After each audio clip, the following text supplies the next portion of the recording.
At exactly 1400 hours, the late afternoon sun cast long shadows across the rust-colored earth of Mombololo village in Taita Taveta County, painting the sky in shades of amber and gold that would have otherwise signaled the peaceful end of another blistering September day.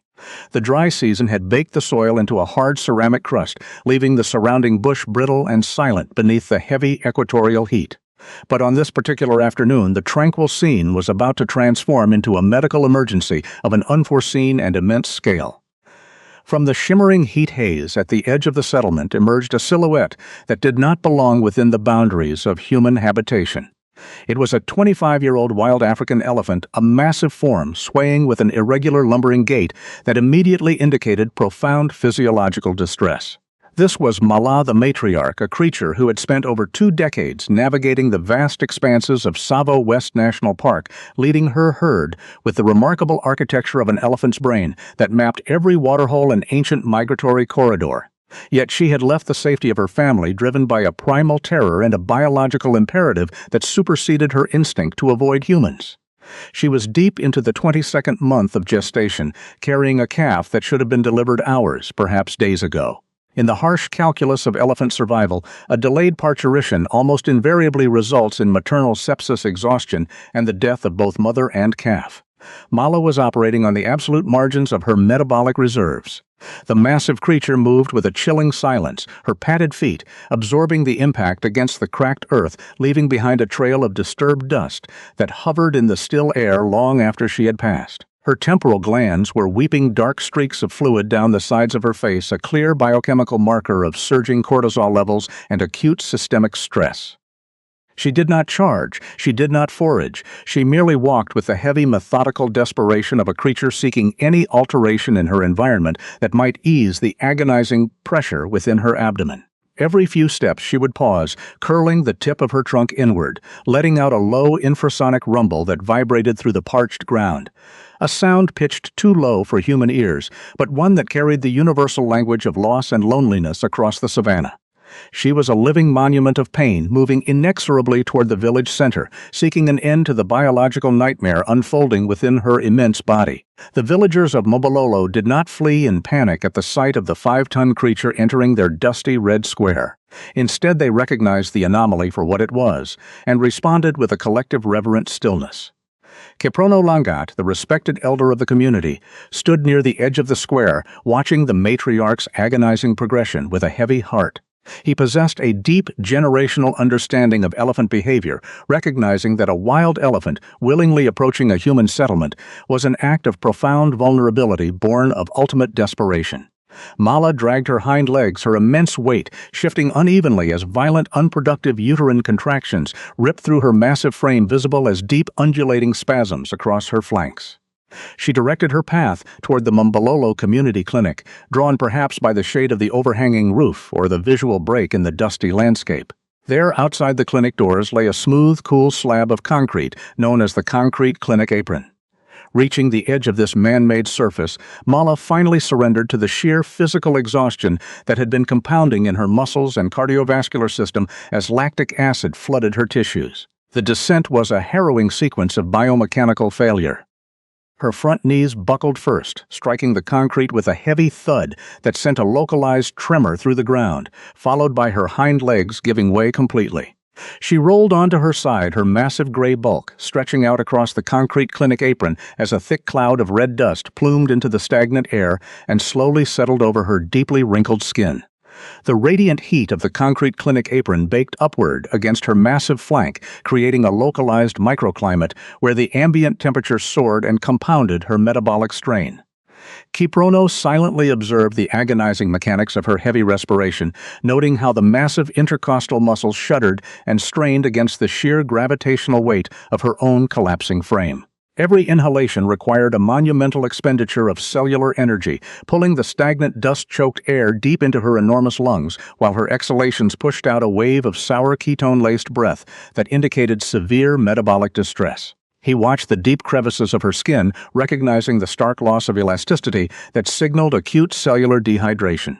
The dark viscous fluid continued to weep steadily from her temporal glands, painting a tragic portrait of a central nervous system practically drowning in stress hormones. The massive temporal lobes of her brain, usually dedicated to processing infrasonic communication and complex spatial memory, were now entirely consumed by the overwhelming biological noise of pain. The silence that followed her collapse became deafening, broken only by her labored exhalations and the soft scrape of her leathery skin against the concrete clinic apron. Kiprono observed the heavy, lethargic movements of her trunk as she intermittently reached out to weakly tap the concrete, a micro-movement indicating severe neurogenic shock and profound dehydration. She was completely trapped in her own failing biology, her massive cardiovascular system struggling to pump blood against the internal pressure of the trapped calf, effectively turning the village square into an impromptu intensive care unit where the rules of the wild would soon collide with human veterinary science. By 1500 hours, the heat remained oppressive as a battered utility vehicle pulled into the periphery of the square. Joseph Mwangi stepped out, his boots crunching softly against the gravel. Dr. Mwangi was an experienced local livestock veterinarian, a man whose professional life was dedicated to diagnosing bovine respiratory diseases, managing goat herds, and performing routine agricultural interventions. He was not accustomed to conducting obstetric emergency procedures on wild megafauna. He was followed closely by Amara Nandiaye, a quiet and highly focused young veterinary technician who carried the heavy medical bags with a rigid mechanical precision that belied the monumental tension of the moment. Dr. Mwangi paused at the edge of the concrete clinic apron, his clinical gaze sweeping over the immobilized matriarch. The sheer scale of the patient threatened to challenge everything they thought they knew about obstetric medicine. He noted the rapid respiratory rate hovering at an alarming 20 breaths per minute, the profound dehydration evidenced by the sunken skin around her temples and the pooling of dark, viscous fluid near her hindquarters, indicating ruptured membranes but no fetal advancement. He signaled to Amara with a subtle, sharp motion of his hand, instructing her to prepare the basic diagnostic equipment without uttering a single word that might shatter the fragile auditory environment. Dr. Mwangi approached Mala with the slow, deliberate pacing required when entering the intimate space of a lethal predator that was currently operating under the influence of supreme pain. He watched the massive abdominal wall shudder as another contraction seized her, noting with clinical detachment that the muscle spasms were becoming disorganized, weak, and spaced further apart as her oxytocin receptors simply stopped responding to the biological demand. The matriarch let out another ragged sigh, her trunk extending just a few inches toward his boots before falling limp against the concrete, a micro-action that carried the profound weight of a creature caught entirely between life and death. Kneeling at a safe but critical distance near her hindquarters, Dr. Mwangi began a visual and olfactory assessment that would dictate their next impossible moves. He observed the swelling and the precise nature of the fluids discharging onto the concrete, correlating these signs with the unique anatomical mechanics of an elephant's reproductive tract. The birth canal of a female elephant is an extended, complex anatomical corridor, measuring nearly 2 meters in length, angled steeply downwards in a way that relies heavily on gravity and maternal mobility. Under normal circumstances, the calf is expelled relatively quickly once active labor begins enclosed within a resilient amniotic sac. But there was no sac visible, no presentation of the front hooves, or the delicate tip of a newborn trunk indicating a normal anterior presentation. Dr. Mwangi's analytical mind rapidly processed the physiological data, concluding with terrifying certainty that Mala was suffering from a life-threatening case of dystocia. It was a severe complication where the calf is improperly positioned within the uterus, blocking the birth canal and making natural delivery biomechanically impossible. The unborn calf, which likely weighed nearly 100 kilograms, was wedged tightly against the maternal pelvis. With each failing contraction, the internal pressure increased, dangerously compressing Mala's major blood vessels and restricting oxygen flow to both her brain and the fetal circulation system. Dr. Mwangi understood that without immediate mechanical intervention, the calf would asphyxiate within the uterus, and the mother would soon follow, succumbing to systemic shock and multi-organ failure. The physical architecture of a multi-ton mammal in distress requires an entirely different medical paradigm, one where human strength is meaningless and success relies entirely on anatomical leverage and perfect timing with the animal's own failing muscular spasms.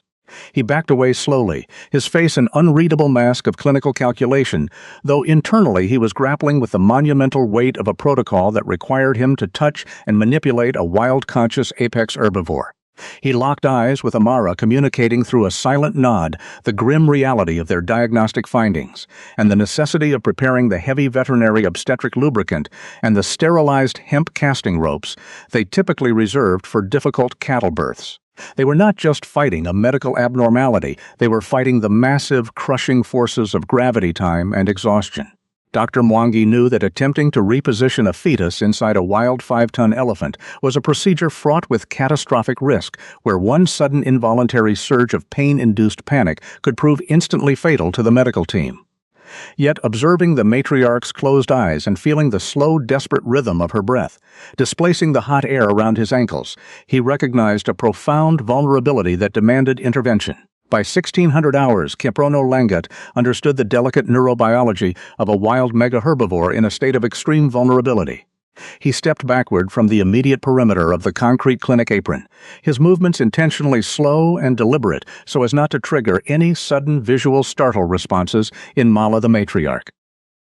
He knew that an elephant's auditory processing centers are remarkably acute, capable of detecting the faint rustle of dry grass or the low-frequency rumble of a distant storm, meaning that any sharp anthropogenic sound was amplified into a deafening roar of threat.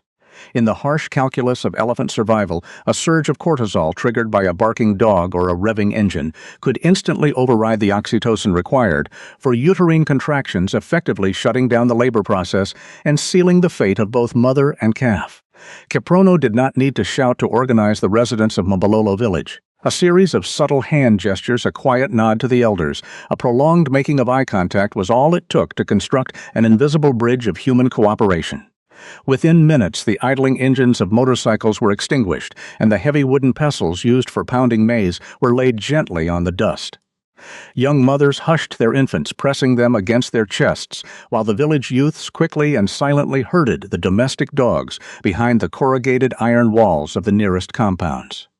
The resulting quiet was not merely the absence of noise, it was an active, weighted silence, a collective holding of breath that transformed the dusty red square into a sanctuary of reverence.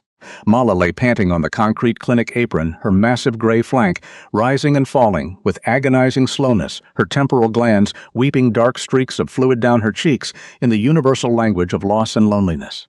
She was entirely surrounded by the very species that had so often brought destruction to her kind. Yet the perimeter held by Kiprono and the villagers was not a cage, but a living umbrella designed to offer her the one resource she desperately needed to survive this ordeal, which was absolute acoustic peace. While Kiprono managed the environmental parameters, Amara Nendiaye moved through the staging area with the clinical detachment of a seasoned veterinary technician facing a catastrophic emergency. She knew that what matters most isn't what we remember but what we feel, and right now she could not afford to feel the crushing weight of the tragedy unfolding on the concrete clinic apron. She focused entirely on the tactile reality of her instruments. Kneeling beside a sequence of sterile metal buckets, she began the precise preparation of the veterinary obstetric lubricant. It was a 5-liter jug of methylcellulose-based sterile lubricant used to facilitate the manual repositioning of the calf, thick and viscous, designed to drastically reduce friction within the compromised dehydrated tissues of the birth canal. Amara understood that introducing a cold substance into the uterine cavity of a 5-ton creature currently battling shock and exhaustion could trigger a lethal systemic thermal reaction. She carefully measured warm water from a thermos, mixing it with the veterinary obstetric lubricant until the temperature matched the internal heat of the mammalian body. The antiseptic scent of chlorhexidine rose into the dry afternoon air, creating an olfactory boundary between the wildness of the African dust and the sterile requirements of medical intervention. Next, she turned her attention to the hemp casting ropes. These were thick, sterilized, natural fiber ropes used normally for cattle obstetrics, adapted by Dr. Mwangi to help adjust the crushing weight of a trapped megaherbivore fetus. Amara ran her gloved hands along every inch of the rough fibers, checking for any microscopic fraying or weakness that might snap under the immense pressure of the impending extraction. She coiled them into perfectly uniform loops, dipping the ends into the warm lubricant, ensuring they were entirely saturated. Every movement she made was an exercise in efficiency devoid of panic or wasted energy, a silent testament to the countless hours of training that now culminated in this desperate bid to alter the course of nature. Approaching 1700 hours, Doctor. Mwangi watched Amara finalize the preparations and felt the familiar tightening in his chest that accompanied the transition from observation to physical intervention. This was the moment where the line between human and animal emotional experiences blurred into a singular struggle for survival.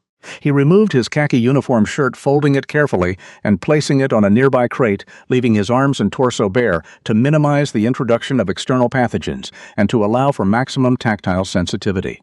The afternoon sun beat down upon his shoulders, painting the sky in shades of amber and gold as the heat radiating from Mala the matriarch hit him like a physical wall. He approached the massive form of the elephant, stepping carefully from the dorsal side to remain out of the direct line of sight of her dark, panicked eye. He placed a steady, unhesitating hand upon her rough, mud-caked skin. It was a micro-action, a simple physical connection meant to communicate a lack of predatory intent.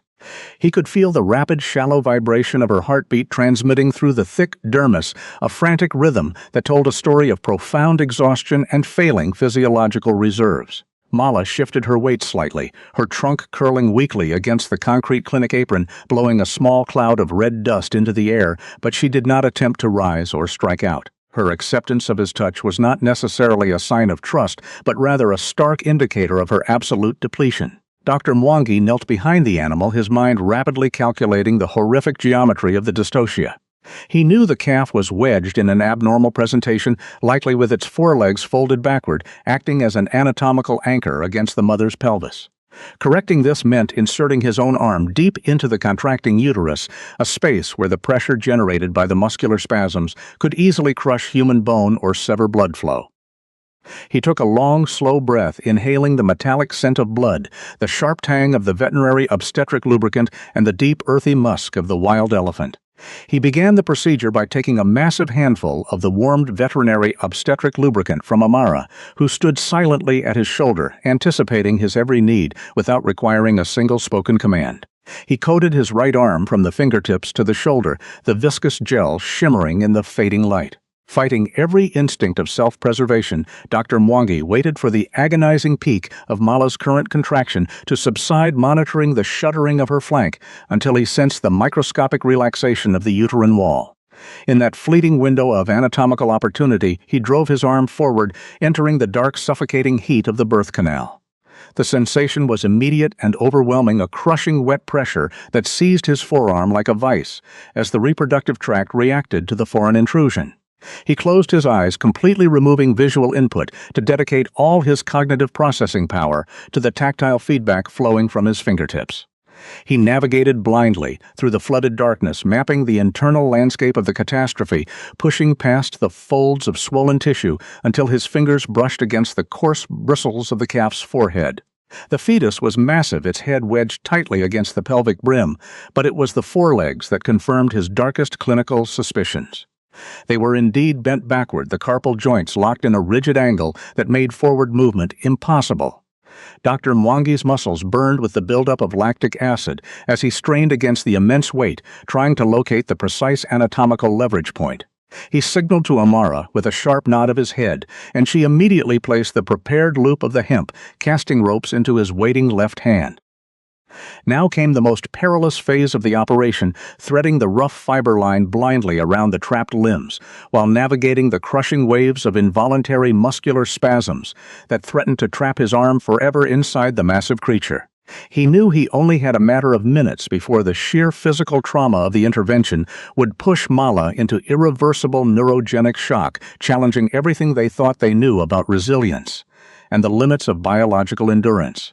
The silence in the village square became deafening, broken only by the ragged, wet breathing of the mother and the steady drip of fluids onto the concrete clinic apron, as the human team waged a silent war against the unforgiving mechanics of death. The first loop of the hemp casting ropes had to be secured around the pastern joint of the right foreleg, a maneuver that required Dr. Mwangi to push the massive head of the calf backward into the uterus to create a fraction of an inch of working space. It was an act of brutal veterinary physics, requiring an expenditure of force that left the doctor gasping for air, his bare back slick with sweat and his muscles trembling under the impossible load. Every time he managed to advance the rope a fraction of a centimeter, a new contraction would seize the mother's body, clamping down with the force of a hydraulic press, and forcing him to freeze completely motionless, enduring the excruciating pressure against his own bones to avoid tearing the delicate mucosal lining of the birth canal. He knew only the clinical objective. He knew only the desperate rhythm of the mother's failing heart. He knew only the slick, coarse texture of the unborn calf, waiting in the suffocating dark. Amara remained an absolute anchor of stability, maintaining the tension on the exterior portion of the hemp casting ropes, feeding him slack, only when he signaled with a subtle twitch of his shoulder, constantly reapplying the veterinary obstetric lubricant to his exposed skin to minimize the devastating friction. Out in the square, the residents of Mombololo village held their collective vigil, their faces painted in the copper light of the setting sun, their silent presence acting as a profound counterweight to the violence of the medical struggle occurring on the concrete clinic apron.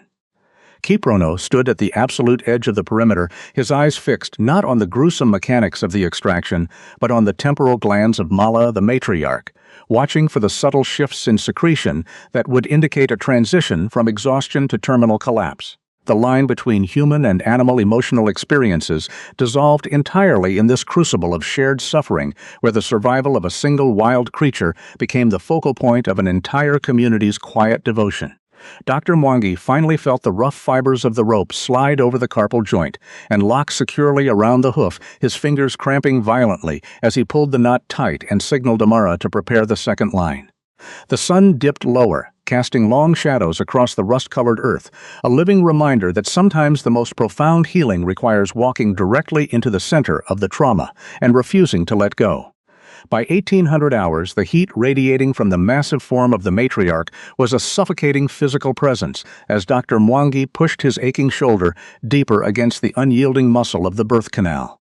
Every movement within the confined dark space was a battle against the extreme pressure of a 5-ton animal in active distress, his fingers completely numb as they navigated blindly past the colossal skull of the trapped calf, searching for the left carpal joint. Amara poured the last remaining stream from the 5-liter jug of veterinary obstetric lubricant over his exposed forearm, the thick methyl cellulose-based fluid providing just enough friction reduction to prevent a catastrophic hemorrhage of the delicate uterine wall. The biological mechanics of the extraction required absolute synchronization between human intervention and the erratic, violent spasms tearing through the mother's exhausted body. Kiprono Langat stood motionless at the edge of the concrete clinic apron, his eyes tracking the rapid fluttering of Mala's eyelids and the dark viscous fluid pooling on the ground, indicating an escalating state of neurobiological shock. The village elder raised a single weathered hand, a silent command that rippled through the assembled crowd of Mombololo village, ensuring that not a single shuffled foot or whispered conversation disturbed the heavy air, keeping the external environment entirely devoid of the sudden noises that could trigger a lethal spike in the elephant's already soaring cortisol levels. Dr. Mwangi finally located the second limb, his vision blurring from the intense physical exertion, as he looped the rough fibers of the hemp casting ropes around the slippery joint, pulling the knot tight with a desperate surge of adrenaline. He staggered back his boots, struggling for traction on the fluid-slicked ground, and nodded silently to Amara. The two veterinary professionals wrapped the hemp casting ropes around their waists and forearms, anchoring their bodies against the impending mechanical force. The breakthrough came not from human strength alone, but from a deep infrasonic rumble that vibrated through the soles of their boots, a soundless roar originating deep within the matriarch's chest as her temporal glands wept freely. The massive abdominal muscles contracted for what felt like the final time, and Dr. Mwangi and Amara threw their combined body weight backward, leaning into the hemp casting ropes with every ounce of leverage they possessed against the earth. The resistance was immense, a sickening tension that threatened to snap bones before the sudden violent release of pressure sent a tidal wave of amniotic fluid crashing across the red soil. The team froze when she delivered a newborn elephant right there upon the concrete clinic apron as the 100-kilogram male calf slid free in a tangled rush of heavy gray limbs and translucent membranes collapsing in a heavy motionless heap onto the blood-stained concrete clinic apron. Mala let out a long, ragged exhalation and her massive head dropped heavily onto the concrete, her eyes rolling back as the last reserves of her energy were entirely depleted. The silence that followed the extraction was absolute and devastating. The newborn elephant lay entirely inert, its thick wrinkled skin carrying a cyanotic purplish hue and its chest failing to rise and fall. In the harsh calculus of elephant survival, a calf that does not draw breath within the first few minutes of exposure to the outside atmosphere faces an irreversible cascade of cerebral hypoxia. The village square, which had just witnessed the culmination of an hours-long mechanical struggle, now felt like a tomb, the motionless form of the calf looking impossibly small against the vast backdrop of the mother's collapsed frame. There was no gentle maternal trunk to stroke the amniotic sac away, no low comforting rumbles to coax the fragile central nervous system into wakefulness. Mala remained completely unresponsive, trapped in a state of profound physiological freeze, too devastated by the surgical trauma to offer even a single micro-movement of maternal support. Dr. Mwangi did not hesitate discarding the soaked hemp casting ropes and dropping heavily to his knees beside the inert neonate, ignoring the dark fluids soaking completely through his uniform. This was no longer a matter of obstetrics, but of immediate critical emergency care. He thrust his fingers deep into the base of the calf's trunk, clearing away heavy clots of mucus and thick, membranous tissue that were completely blocking the primary airway. Amara was instantly beside him, moving with a ruthless clinical efficiency as she deployed a specialized surgical suction pump, driving the flexible tubing down the nasal passages to extract the suffocating fluids from the deep respiratory tract. The harsh metallic rasp of the suction device was the only sound cutting through the thick silence of the village square. Once the airway was mechanically cleared, Amara handed the doctor a stack of coarse, dry towels. What followed was not a simulation of maternal affection, but a calculated veterinary assault. Dr. Mwangi began to aggressively rub the coarse fabric up and down the calf's ribcage and spine, generating intense physical friction designed to shock the peripheral nervous system into firing. The aggressive, tactile stimulation was meant to mimic the rough awakening a wild mother might provide, but the underlying goal was purely neurological, hoping to force the medulla oblongata to recognize the sudden drop in core temperature and command the dormant diaphragm to contract. Yet the calf remained completely unresponsive, a lifeless sculpture of gray flesh, resting motionless on the cooling concrete clinic apron. The glycogen stores in the infant's muscles were rapidly depleting, and the electrical impulses in the myocardium were fading with every passing second. Recognizing the absolute failure of sensory stimulation, Dr. Mwangi tossed the bloodied towels aside and repositioned himself directly over the calf's sternum, locking his elbows and stacking his shoulders to bring his entire upper body weight to bear. He initiated deep, crushing chest compressions, driving his palms down into the heavy ribs with a relentless rhythmic cadence. The sheer force required to compress the thoracic cavity of a 100-kilogram elephant calf was astronomical, demanding a violent downward thrust that jarred the doctor's own spine and shoulders. Water and dark amniotic fluid expelled outward from the limp trunk with every compression, a grim mechanical mimicry of respiration that yielded no independent breath. Amara maintained the airway, her hands stained and trembling, slightly working in synchronized rhythm with the doctor's grueling physical labor to ensure the passage remained clear for oxygen that refused to circulate. The late afternoon sun began painting the sky in shades of amber and gold, the beautiful transition of the African twilight contrasting sharply with the desperate physical fight for life occurring on the dusty earth below. Dr. Mwangi's breathing grew ragged and hollow, echoing in the silent perimeter maintained by Caprono and the villagers who stood as an invisible bridge between the wild and the human world, anchoring the space with their profound collective stillness and unspoken prayers. The sweat poured down the veterinarian's face, stinging his eyes and pulling at his collar, but his mind retreated into a state of hyper-focused clinical detachment where nothing existed except the mechanical necessity of the next downward push. The physical toll on the human caretakers was immense. Their muscles, burning with lactic acid, build up their own oxygen levels, depleting from the frantic pace of the cardiopulmonary resuscitation. Every compression was a defiance against the inevitable, a physical manifestation of the refusal to accept the stark clinical reality lying motionless beneath their hands. The line between human and animal emotional experiences blurred into a singular, desperate cadence of exertion, where saving the creature meant inflicting localized trauma to the ribs just to keep the blood pumping to the brain. Dr. Mwangi adjusted his hand placement, slipping slightly on the slick skin, and brought his weight down again and again, the only rhythm in a world that had suddenly stopped spinning. He knew that the remarkable architecture of an elephant's brain was extraordinarily complex, built for deep memory and emotional processing, but all of that cognitive potential was currently suffocating under a heavy veil of hypoxia. Amara aggressively stimulated the temporal region behind the calf's ear, searching for any reflexive twitch, any microscopic tremor that would signal the brainstem was fighting back against the encroaching dark. The sun slipped completely below the distant tree line, casting the square in the muted grays of early dusk, the silence becoming deafening as the minutes stretched on, and the tiny elephant body remained perfectly and terribly still beneath the crushing weight of the doctor's desperate hands. The relentless physical demand of cardiopulmonary resuscitation on a 100-kilogram organism was rapidly pushing the human caretakers toward total physiological collapse. Dr. Mwangi felt the sharp burning of lactic acid flooding his shoulders and lower back as he delivered deep rhythmic compressions to the neonate's ribcage, his movements driven by adrenaline rather than any remaining energy in his muscles.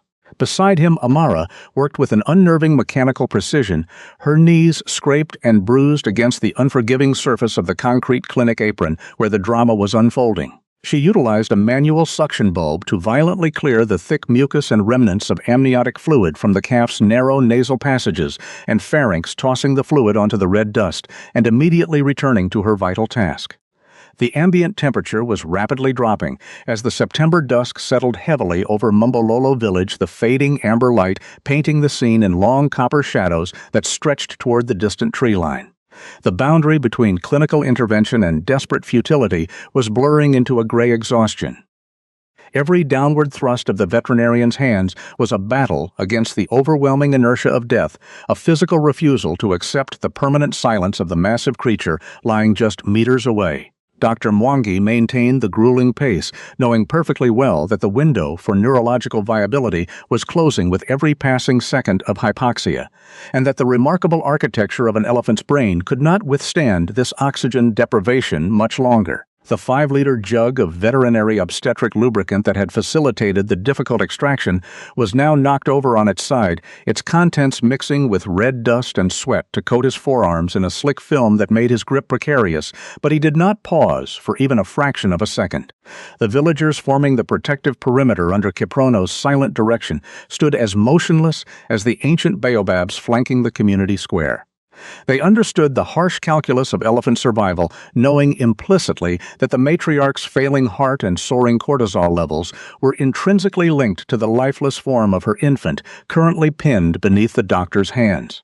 Kiprono watched the desperate resuscitation his weathered face, reflecting the collective anxiety of a community that viewed the great roaming herds not as dangerous nuisances, but as sovereign neighbors traversing a shared earth. The air grew heavy and thick with the coppery scent of blood, the earthy tang of the hemp, casting ropes, and the sweet metallic odor of birth that always accompanies the arrival of megafauna.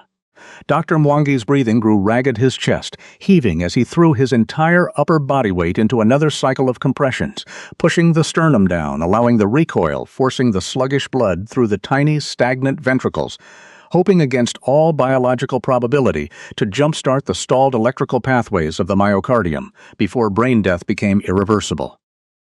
At 10 minutes past 1800 hours, it happened not with a dramatic cinematic convulsion, but with a microscopic anomaly in the otherwise inert mass of slate-gray skin.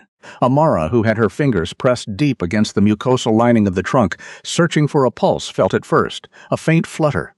A spasmodic twitch in the complex musculature of the proboscis, followed immediately by an involuntary contraction of the diaphragm that seemed to ripple through the calf's entire central nervous system. Dr. Mwangi instantly pulled his hands back, breaking physical contact as the calf's thoracic cavity suddenly expanded with a violent lurch. The physical mechanics of the first breath were brutal and chaotic. The neonate's chest heaved upward, pulling atmospheric oxygen through the cleared airways, forcing the collapsed and sticky alveoli in its lungs to violently snap open. The sound was a wet, rattling gasp, a desperate intake of air that drew the oxygenated blood rushing through cyanotic veins, turning the pale grayish-blue mucosal membranes of its mouth to a sudden flushed and vibrant pink. The calf's heavy head thrashed against the concrete clinic apron, clearing the final microscopic obstructions from its airway before it opened its mouth and emitted its first independent vocalization.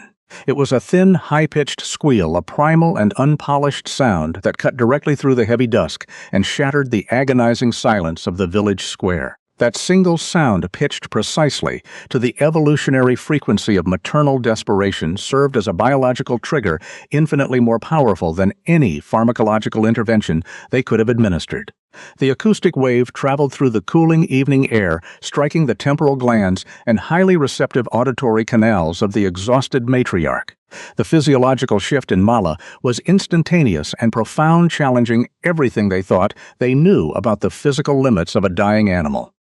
The profound grief and primal terror that had paralyzed her massive form evaporated under a sudden massive systemic surge of oxytocin and adrenaline overriding the catastrophic depletion of her dystocia.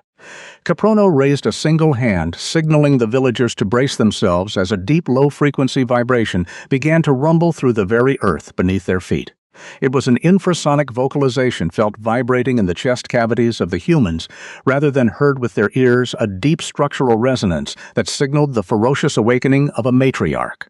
Mala's eyes, which had been half-closed and glazed with the encroaching shadows of hemorrhagic shock, snapped wide open, her pupils dilating wildly as she locked onto the source of the cry and realized her bloodline had not been severed. Fighting every physiological instinct that demanded she surrender to her exhaustion, the 5-ton creature began the agonizing process of rising from the earth. The biomechanical effort required to lift her compromised and battered bulk from the concrete was staggering to witness.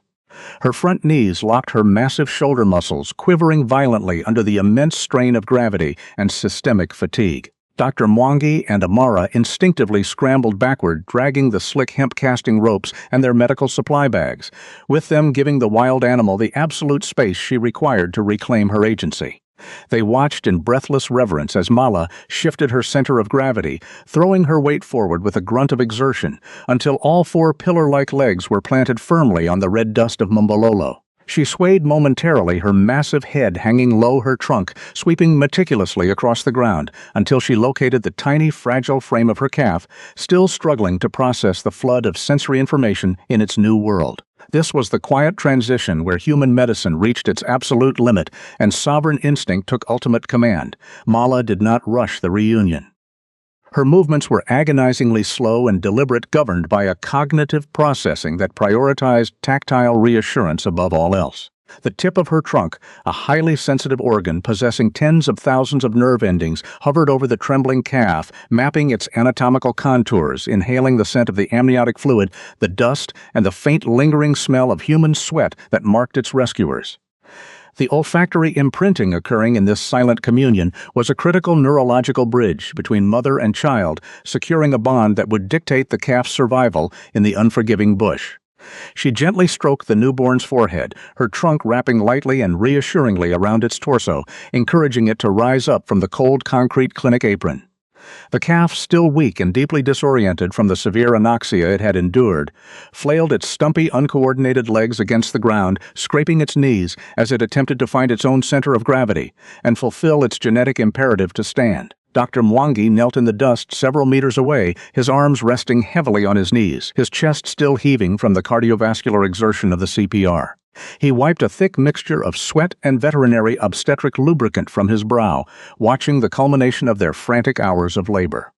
He knew that the line between human and animal emotional experiences was remarkably thin in moments like this, transcending species boundaries in the universal language of loss and profound relief. There was no theatrical display of gratitude in the matriarch's posture, no acknowledgement of the tiny humans who had fractured every rule of professional distance to drag her infant back from the void. In the harsh calculus of elephant survival, what matters most isn't what we remember but what we feel, and Mala felt only the overwhelming and ancient imperative to protect her newly born son.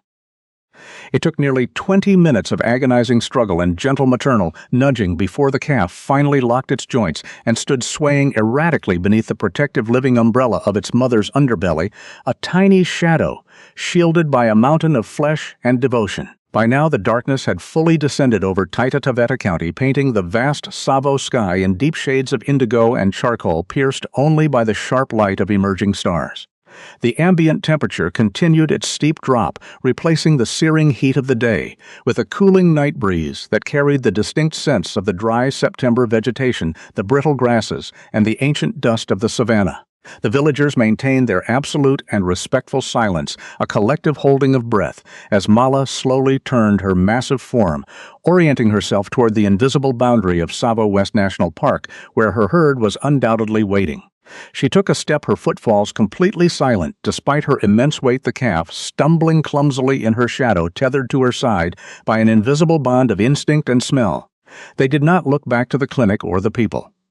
They moved with the quiet dignity of wild creatures reclaiming their ancestral territory, their dark silhouettes merging seamlessly with the dense thickets of thornbush and wait-a-bit scrub that marked the perimeter.